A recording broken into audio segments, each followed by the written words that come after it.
3 years po. 3 years. Mahigit po sa 3 years. Medyo may kalungkutan po kasi ang mga pasahero makalusot galing ng isla. Daan po talaga ng ano, ng mga negosyante, yung mga pampasaherong sasakyan. Wala po akong alam sa kuwan po, budget niyan. Hindi naman ako barangay official. Ang alam ko lang, basta ginawa.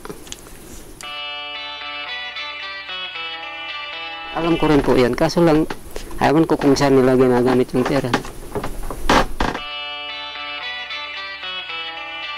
Po sa kapabayan ng mga barangay official.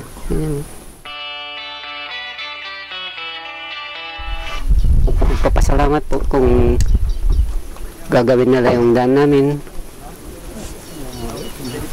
para ikakaunlad po ng aming barangay kung matutulungan po kami.